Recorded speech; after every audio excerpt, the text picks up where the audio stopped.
Bonjour à tous, nous sommes à Madrid, dans cette ville du paddle avec évidemment plein de pistes de paddle. Avec nous, Brendon, doctor, please. Hi, Brendon. We have many questions to ask you. We will talk about here, psychology, health, and little bit products, but more about products and the men. Please, could you ask me why shoes, rackets, it's so important for the brain? What do you bring to the players about that?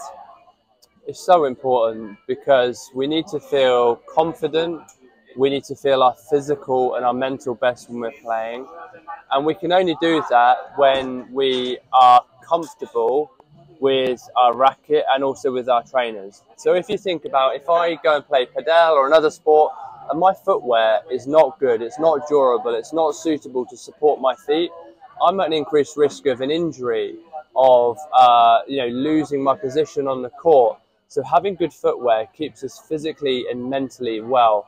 And if we feel good in our shoes and in our racket, then we're going to perform much better too. So there's an inextricable link between our physical health and how our body feels and how our mind plays. Do we have a specific approach with paddle, or is it the same thing with paddle, tennis, and other sports? Or sports is different? Is it different or not? So I think there's some commonality, some things that are the same, and some things that are slightly different. So I think the same things apply are that movement is good for our mental health, and if we have strong minds and strong bodies, we're going to win. And if our mind or our body is weak, then it's going to be more difficult, and our trainers and our rackets make a difference there. But with Padel, there is some unique components that offer a real advantage. It's good for our mental health because we play in a group, we play with other people, we play and it's a lot of fun.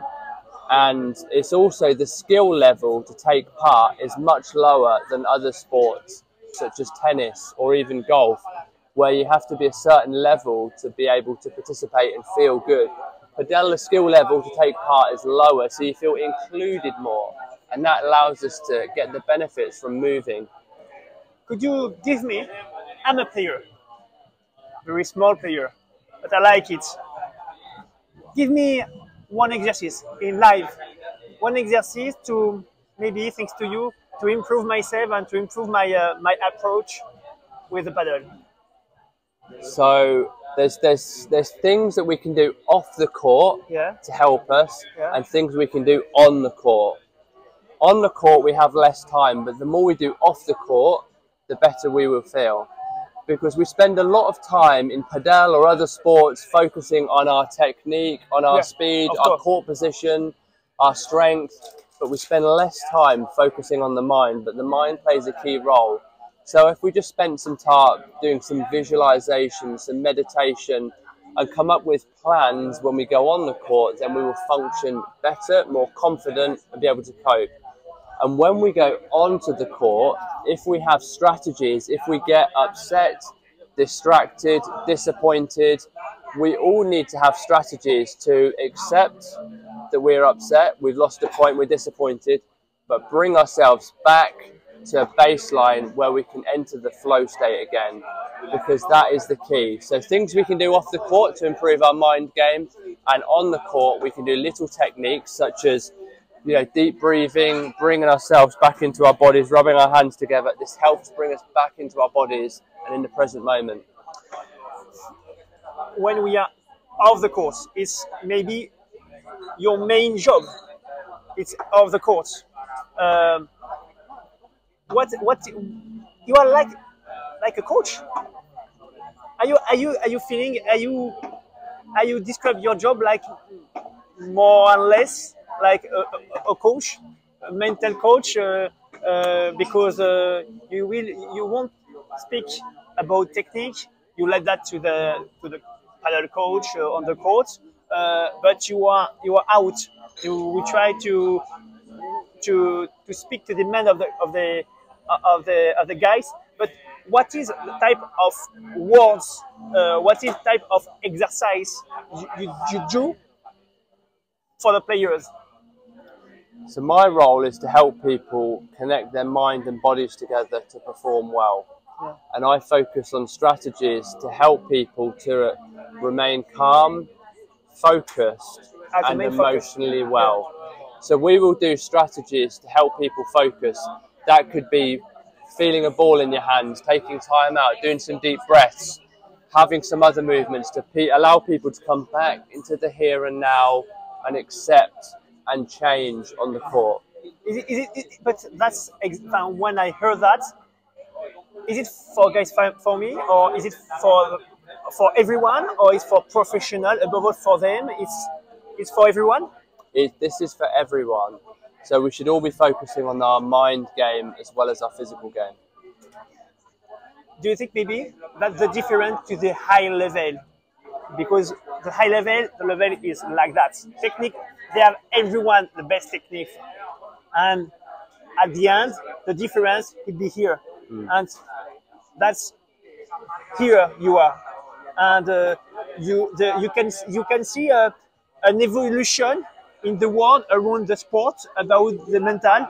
You could see a lot of people ask them more and more or not. What do you think about that? Because every time we think we just need a paddle coach just to know how we do that, but you think it's the same level? It's different, but is it the same level? We have to get the two things or not? We do. It's very easy and comfortable to focus on the physical game, focus on our technique, focus on our court positioning, focus on our speed, on our feet. If you have two players who are equally as physically as fit and as good technically, if they get into a difficult match, the player who's going to win is the player with the best concentration and ability to regulate their emotions. And that can be learned off and on the court. So we should all spend some time developing our mind game as well. You said Padel, it's a team. We are two on the court, and we are very close. It's like a dance. But maybe there is few words. There is words sometimes on the field that can break your colleague, or up the level of your compy.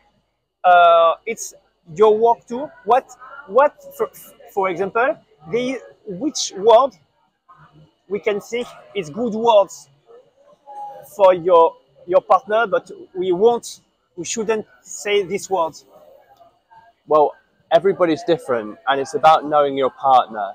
But most people, if they do a good shot, like to be congratulated and reinforced. And most people, if they do a bad shot, don't like their partner to blame them. So think about, how can I be supportive, encouraging, acknowledge good shots, and support our partner if they're struggling. But everyone are different.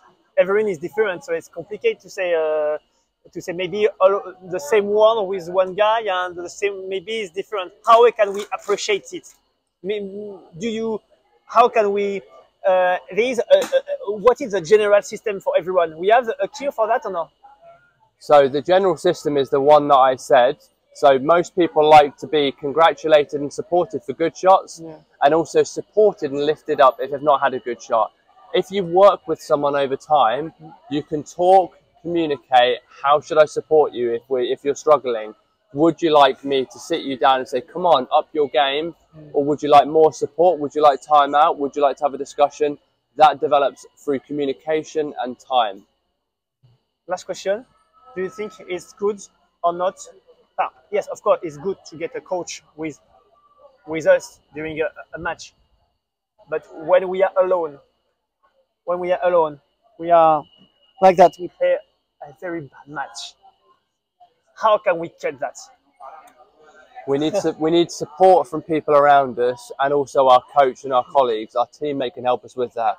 We all need picking up when we feel we've had a bad match, and we can help recover. And I recommend that everybody tries to develop their mind game. In the paddle, if we have a coach, it's always better.